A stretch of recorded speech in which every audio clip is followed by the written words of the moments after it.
We all know about the cruel Second World War and the crimes against humanity of the Nazi regime. But did you know that Hitler tried to destroy Great Britain not just with bombs, but also with paper? Was that a promising weapon in the war? Let's find out.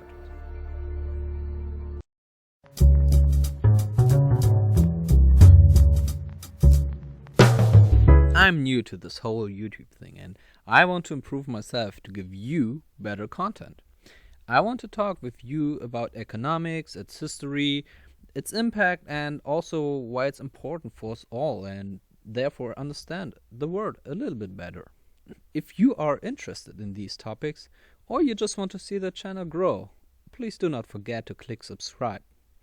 Also, please let me know in the comments below what I can do better and what topics you're interested in. With this out of the way, let's go back to the video.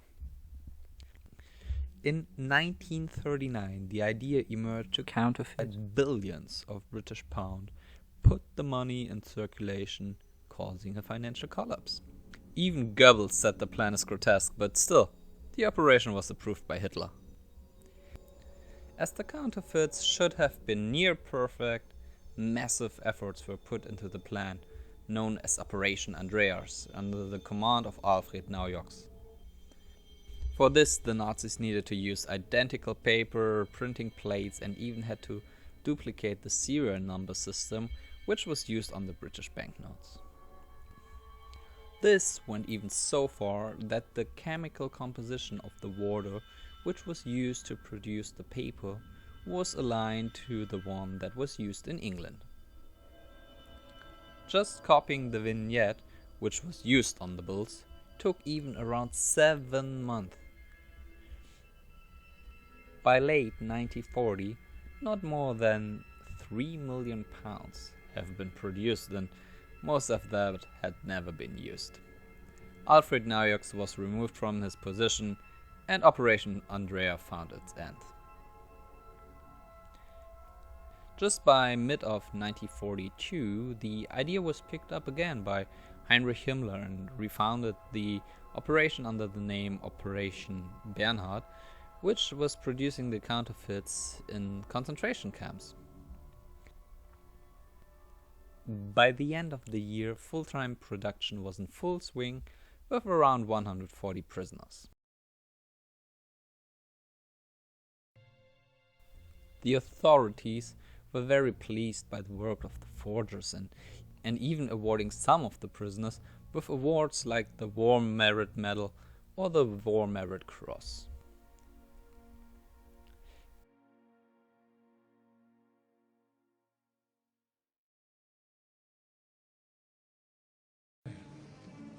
Ihre Geldscheine.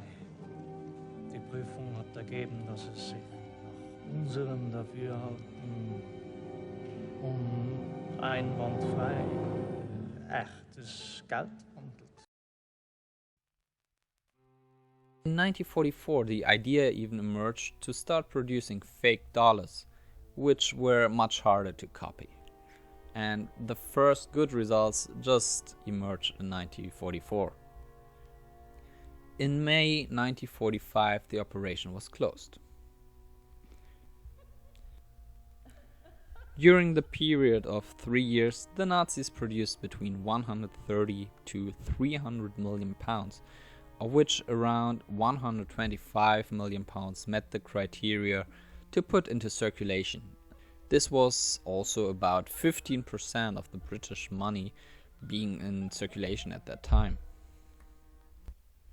So, did this operation really have the potential to cause such a strong inflation which would have resulted in a financial collapse? Well, that depends.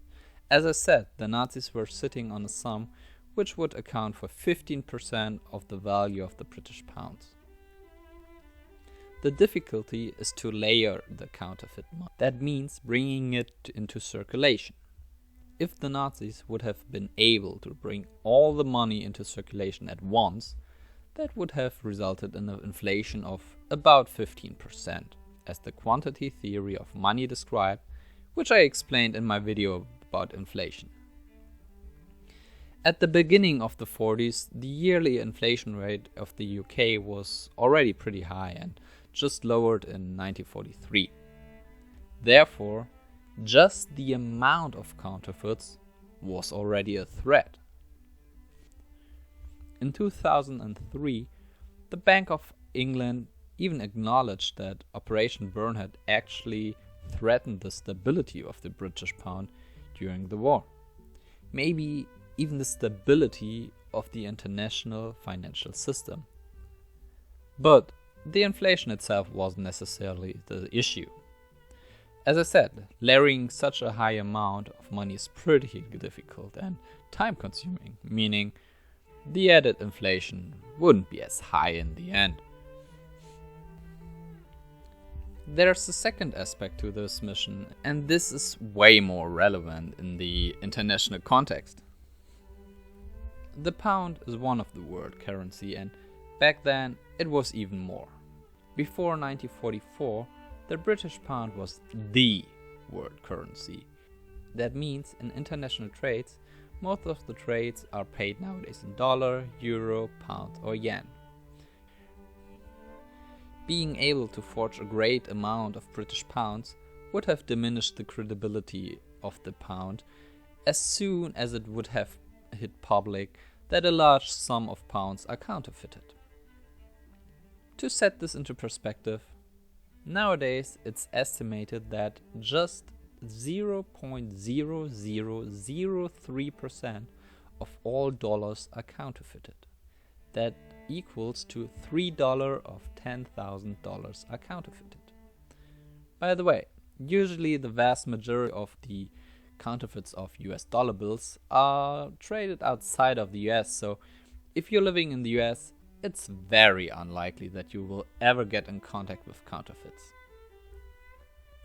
That being said, undermining the credibility of the British pound would have meant that pounds would have been accepted way less in international trade, as the parties would have been scared of receiving fake money. That would have led into forcing the UK in paying in a foreign currency, leaving them to be less influential as they are prone to currency fluctuation and in the end might even pay more for their goods. Meaning they can't invest as much into the military and being more vulnerable for the Nazis. But as we know, that actually didn't happen, and we can all be happy that the Nazis lost the war. Oh, one last point that actually was beneficial with the Operation Bernhard to the Nazis. They often used the fake money to pay for spies like the spy who helped with the information for the rescue of Benito Mussolini. Pay goods on the black market like weapons to support Nazi groups in Yugoslavia, or they benefited financially personally with layering the counterfeits. By the end of the war, counterfeit notes worth between 15 to 20 million pounds were in circulation, and when the Bank of England were informed of the high quality of the notes, the bank stopped releasing all notes of 10 pounds and above, and the design and the used security measurements on the bills were adjusted. So, have you ever heard of this story before? Maybe you have seen the Oscar-winning movie which I have included in this video. Now, in the darkest days of World War II, Saleh must attempt the greatest forgery of all time. They'll die if they fail, but success will not guarantee their survival.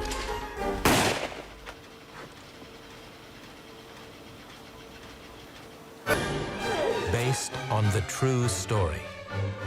It takes a clever man to make money.